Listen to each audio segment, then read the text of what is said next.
Iya. Gue setuju banget tuh mas yang Cika bilang tadi sih Cik. Makanya gue kaget juga itu jadi concern juga ya Cik di dengan terapisnya anak-anak gitu. Iya. Itu gue, karena gue juga sama. Gue kemarin ini juga terapis terbarunya si Tobi sih. Karena gue juga bilang gitu. Kok gue kalau lebih nyambung ngomong sama anak gue kalau dia sebelum tidur ya. Kalau lu ketemu anak yang ABK, mereka memang udah pasti lebih nyambung sebelum mereka tidur dan setelah mereka bangun. Itu window time-nya cuma 15 to 30 minutes. 30 minutes lewat udah gugak kayak itu. Iya. Udah ngalor ngidul. Apa juga sebenarnya ya gini. 100% omongan lu yang akan masuk ke mereka tuh paling 5 to 10%. Gitu. Tapi kalau lu pas sebelum mereka tidur dan sebelum mereka bangun, setelah mereka bangun, itu katanya otaknya itu bisa nyerap bisa sampai 50 to 60% gitu. 10 kali lipat lebih banyak kayak gitu. Jadi kayak ya apapun mau yang makanya kayak sebelum bangun kan say good morning, I love you gitu. What do you want for maksudnya words of encouragement itu saat lu bangun tidur itu benar-benar ya benar-benar ini jadi penyemangat time lah ya. Gitu. Iya. Nah, sebelum tidur ya lu mau misalnya ngapain hari ini, main apa gimana, kalau misalnya let them talk gitu ya, mau cerita gitu anak-anaknya kayak bisa gitu, buat atau good mood bacain seharian cerita mungkin atau ya. gitu. Nggak apa-apa gitu, karena sebenarnya best time itu sebelum tidur dan sesudah bangun kayak gitu. Ada sebenarnya lu apa yang lu omongin 5% ya sebenarnya udah bagus kayak gitu. Mereka pun juga nggak akan terlalu inget-inget banget kayak gitu apa yang mami ngomongin ya, tahu lupa. Karena mungkin lagi terlalu asik main kali ya siang-siang, terus kita dan sebenarnya ya mereka pun ya sebenarnya butuh itu gitu. Kita kan mikirnya kayak aduh kayaknya gue nggak ada.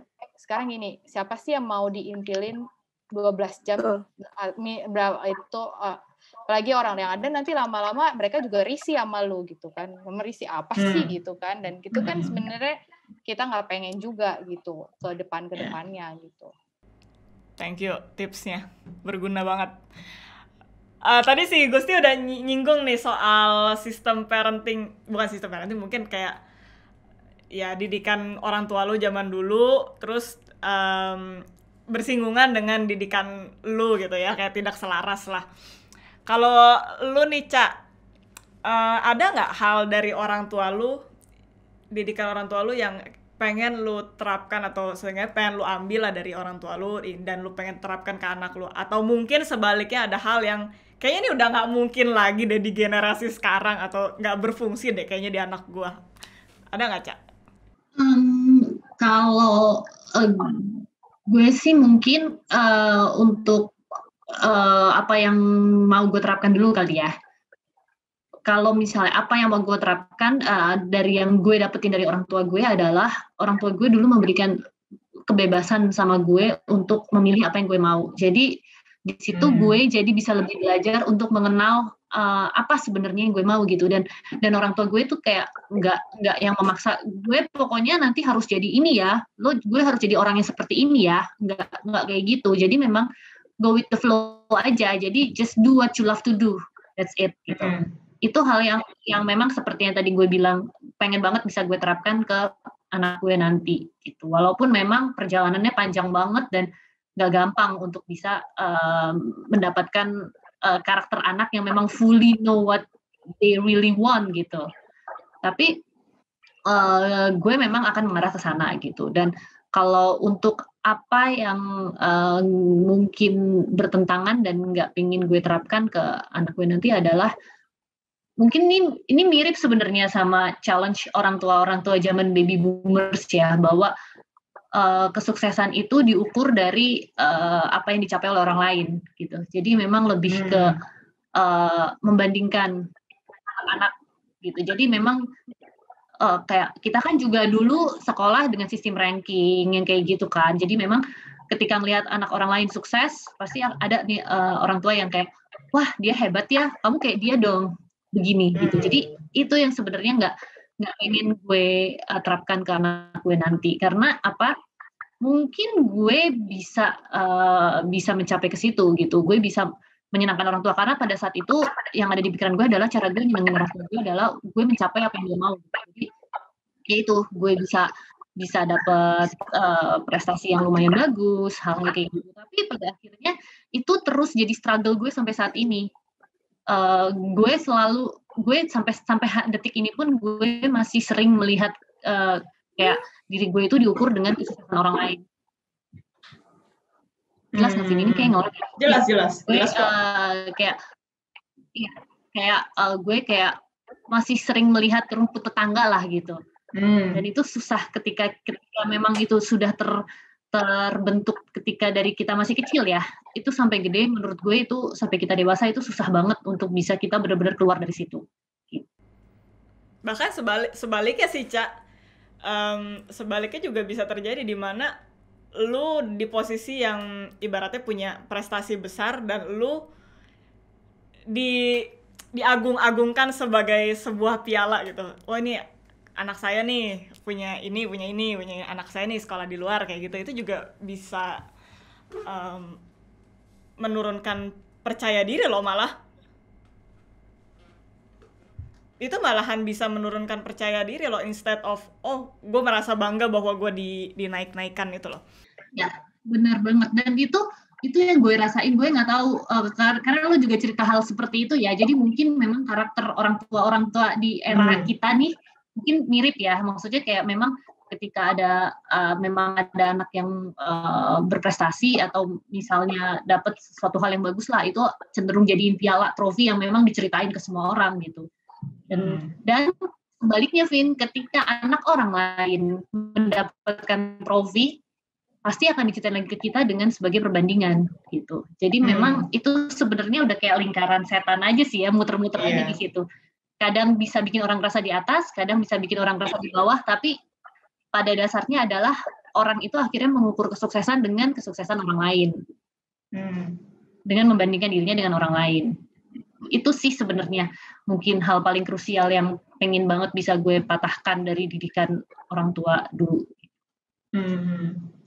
Kalau lu, Glo, ada nggak yang pengen lu ambil atau pengen lu rubah? Nggak mesti juga ada ya yang pengen lu rubah. Kalau pengen lu ambil semua juga nggak apa-apa gitu. Kalau yang gue ambil sih mungkin lebih ke apa ya?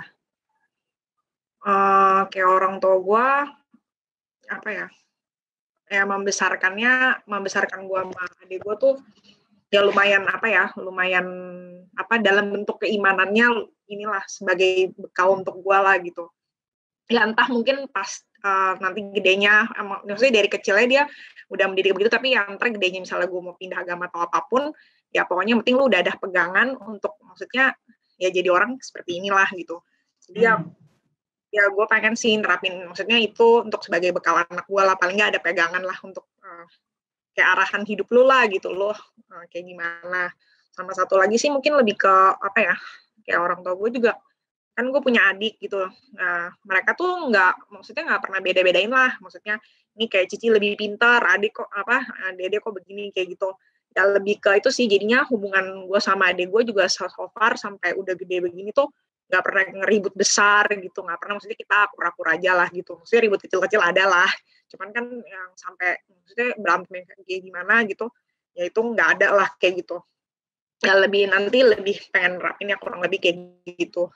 Terus kalau untuk yang apa tadi, yang itu ya yang mau dihilangkan lah ya, yang mau dihilangkan sih kurang lebih sih mirip Ica sih ya, kayak tipikal karakter orang tua zaman dulu kan ya begitulah kayak gitu ya kurang lebih itu sih. Sama mungkin lebih ke kalau tipikal orang tua zaman dulu sih kalau gue lihat ya, tapi nggak tahu ya ini semua, tapi kalau orang tua zaman dulu tuh lebih kayak anak itu nanti kalau sudah besar itu harus membalas budi baik orang tua gitu. Ya nggak sih, ini klasik ini klasik. Gitu. Nah kalau gue sih lebih gimana ya? Similar ya. Kita bahas ya, Pin. Jangan. Aku takut duluan ya. Nah kalau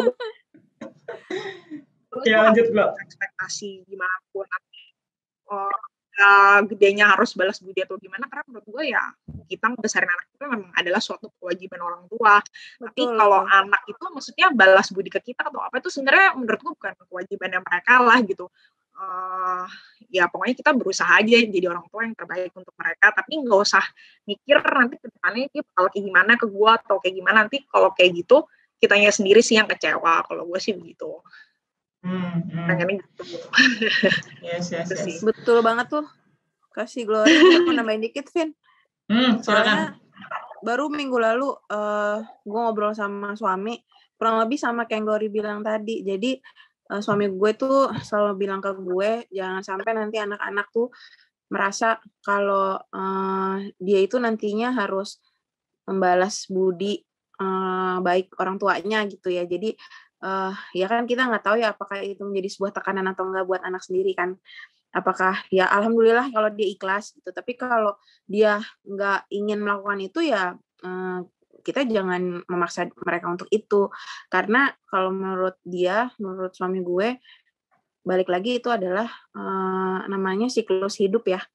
Namanya lo melahirkan, membesarkan, kemudian pasti anak-anak dewasa dia akan asik dengan hidupnya, kehidupan mereka, dan pada akhirnya dia akan meninggalkan kita yang ujung-ujungnya kita akan balik lagi sama pasangan kita berdua gitu kan. Makanya benar-benar kalau pernah baca artikel sebelum married tuh ya choose your husband wisely lah, karena memang itu emang apa ya kenyataannya kalau memang pada saat betul pasangan seumur hidup lo nanti lo menghabiskan masa tua lo ya bersama suami lo gitu. Jadi itu sih yang benar tuh yang tadi Glory bilang, yang harus dipupuk untuk anak-anak kita nanti ke depannya tuh perasaan itu.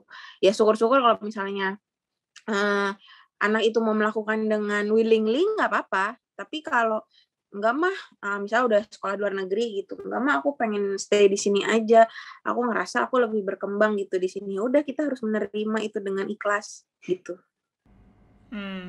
Gue selalu mikir itu kayak gini sih Gus, maksudnya itu kayak by product gitu loh, akan apa yang lu berikan ke anak lu gitu. Kalau misalkan gini aja deh, kalau misalkan lu cinta banget nih sama seseorang gitu, misalkan sama suami lu gitu ya, lu kalau ngasih kado itu kan nggak disuruh ya, lu ngasih kado kan karena lu ya pengen aja gitu, iya. Nah, jadi ya menurut gue itu juga sama gitu, at the end kalau emang anak lu mau memberikan lu sesuatu itu adalah bentuk ya memang karena dia sayang sama lu, dia emang pengen dari dalam ngasih sesuatu ke lu gitu. Oke.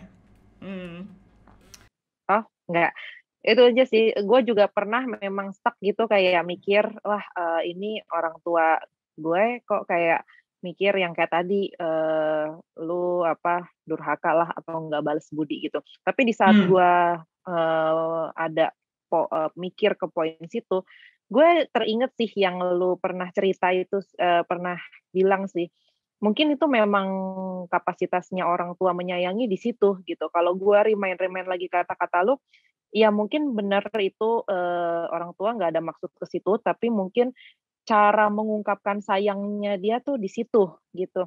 Mungkin zaman dulu belum tahu kata-kata yang sekarang kan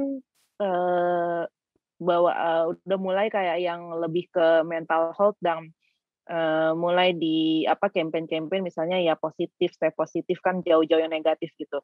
Kayaknya orang zaman dulu tuh belum seterbuka itu mungkin ya. Jadi yang mereka aware itu tentang menyayangi anak ya seperti itu. Itu sih mungkin yang gue tanggepin. Jadi biar kayak ada perasaan damai juga di diri sendiri tanpa harus ngejudge atau mikir atau kecewa ke orang tua kok begitu amat sih gitu. Yes. Mungkin hal paling krusial menurut gue adalah mindset orang tua zaman dulu yang mereka dibicarakan dengan gue harus mencintai anak gue lebih daripada diri gue sendiri. Jadi diri gue tuh bukan prioritas, anak gue prioritas dari segalanya gitu. Jadi kayak akhirnya mereka mungkin jadi lose themselves gitu, kayak gue nggak kenal lagi diri gue, pokoknya ya kan, maksudnya kayak terlalu mencurahkan semua cinta ke anak sampai akhirnya dia nggak punya value lagi untuk dirinya sendiri, dan itu justru yang akhirnya ketika anak itu udah mulai ibarat kasarnya menjauh dari orang tua, mereka merasa semakin insecure gitu karena udah merasa nggak punya apa-apa lagi gitu. Kalau gue sih ngelihatnya lebih ke situ. Jadi memang itu tadi align banget sama yang Lia bilang bahwa kalau sekarang mungkin eranya udah mulai beda karena udah mulai banyak sosialisasi tentang mental health atau tentang self love. Jadi orang tua pun sekarang orang tua baru kayak kita nih udah mulai diajarkan bahwa pentingnya kita untuk mulai membangun self love buat diri kita sendiri. Karena kalau misalnya kita nggak bisa menghargai diri kita sendiri, kita nggak akan bisa ngasih cinta yang tulus ke anak-anak kita gitu. Nah mungkin itu yang akhirnya zaman dulu mungkin yang nggak ada itu ya. Kurang tulus jadinya ya karena mengharapkan balas budi itu sih menurut gue. Karena dulu nggak ada seminar parenting kali ya, nggak kayak zaman sekarang. Nggak. Iya, ini kalau ngomongin soal tema durhaka dan balas budi ini bisa sampai subuh ya. Jadi mungkin gua bakal nutup dengan pertanyaan terakhir. Jika YouTube ini masih ada sampai 20 tahun ke depan dan anak-anak kalian nonton, apa sih yang pengen lu masing-masing ucapin ke anak lu? Harapan lu untuk anak lu masing-masing apa sih? Glory dulu. Buat Arsa dan next baby. Berat ya pertanyaannya. Atau mungkin nanti ada anak-anak selanjutnya. Dua anak ini cukup rasanya. Kalau 20 tahun lagi masih ada ya YouTube ini. Ya paling gue jangan gitu dong bro. Jangan diulang dong itu gue. Ya sama gitu dia ngomongnya. Kalau YouTube ini masih ada. Bergantung platform, bukan YouTube lagi. Oke. Nah, gue tuh mau bilang apa ya sama gue. Pertama sih mau bilang makasih aja sih, karena ada hadirnya mereka, ya gue jadi, maksudnya karena ada hadirnya kalian, ya mami bisa menjadi bisa menjadi merasakan jadi orang tua, bisa ya belajar, dan maksudnya apapun kamu yang sekarang, ya mami tetap bangga lah sama kalian. Berapa pertanyaan dijawabin? Gue belum kepikiran. Ya udah, nanti siapa tahu 20 tahun lagi kita reunite. Ya, bikin lagi ya. Kalau Ica?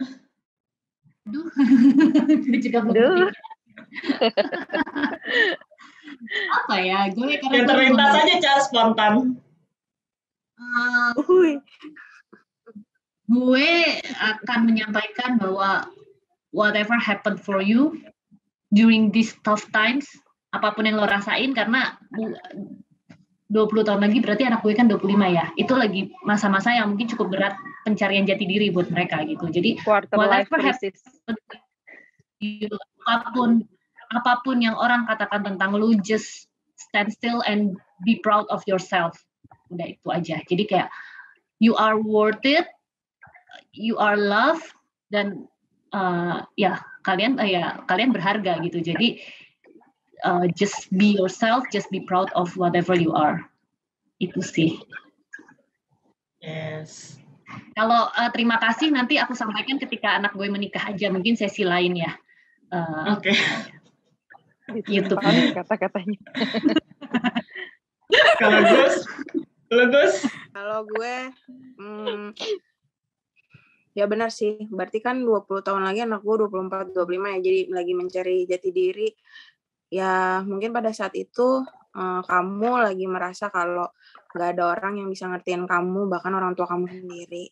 Tapi ya diingat aja kalau memang kamu selalu punya Tuhan, kamu punya Allah, kamu punya tempat untuk mengeluh, tempat untuk bertanya, dan walaupun seberat apapun hidup kamu nanti, sekeras apapun what life brings you even hard, kamu masih punya orang tua untuk ngomong heart to heart, masih punya Allah, tempat buat sujud, tempat buat memohon, berdoa. Jadi jangan pernah putus asa, jangan pernah sedih berlebihan, jangan memendam perasaan yang nantinya membawa damage yang lebih lebih buruk lagi untuk kedepannya. Paling itu. Lia. Kalau Lia, ya berbanggalah dan terhadap diri sendiri, dan juga dengan adanya lahirnya kamu di dunia ini juga sudah menjadi berkat bagi semua orang. Buktinya juga dengan ada anak-anak di sini kan kita jadi bisa berkumpul buat sharing-sharing juga dan bisa membagikan ilmu-ilmu pengetahuan yang kita dapatkan, kita praktekkan terhadap anak-anak yang lahir, anak-anak kita yang lahir kepada teman-teman di luar sana. Itu aja sih. Aduh, apa ya pesan-pesan saat pertanyaan yang berat? Aja sih. Ya, itu percaya aja, we will be there for you. Whenever, wherever you need us. Yeah, we will be there for you gitu deh. Pokoknya jangan pernah ragu untuk bertanya, berkeluh kesah dan bersandar ke kita orang tua gitu ya. Karena ya mereka yakin gitu kemanapun mereka nanti akan pergi dan sailing gitu ya ke tujuan yang mereka mau, ya kita bakal selalu ada gitu buat mereka. We will always love you, we will always be there for you, and ya no matter what, pokoknya ya kita bakal jadi sandaran mereka terus lah kayak gitu. Jadi pengen peluk. Oh, virtual hug. Oke guys, thank you buat semuanya untuk waktunya mau sharing-sharing di sini. Again, gue cuma mau bilang, personally dari gue bisa belajar banyak banget dari kalian, terutama karena gue juga belum jadi seorang ibu, dan kalaupun nanti gue menjadi seorang ibu, banyak ilmu-ilmu dari kalian yang tadi bisa menjadi masukan buat gue gitu, buat nanti penting ke depannya. Dan again, buat teman-teman yang dengar, sekali lagi ini tidak ada sistem parenting yang benar, yang salah, semuanya itu proses dan proses yang panjang ya. Bahkan sampai gue umur segini, gue rasa juga bonyok gue masih belajar ya dalam proses. Oke, semuanya, thank you banget buat waktunya. Thank you juga buat teman-teman yang udah dengerin kita semua sampai sekarang. Thank you, bye-bye. Thank you semua. Bye-bye. Thank you semua. Hey guys, thank you udah ngedengerin episode podcast Asa Diri kali ini. Semoga episode tadi bisa memberikan nilai lebih dan value lebih untuk lo yang ngedengerin. Kalau lo pengen support kita, bisa dengan follow Instagram kita di @asahdiri.ind, subscribe YouTube channel kita di Asah Diri, dan juga bisa taruh review di Apple Podcast. Ingat juga untuk share ke teman-teman kalian dan terus asah diri. Karena berlian tidak bersinar dengan sendirinya. Sampai ketemu di episode selanjutnya.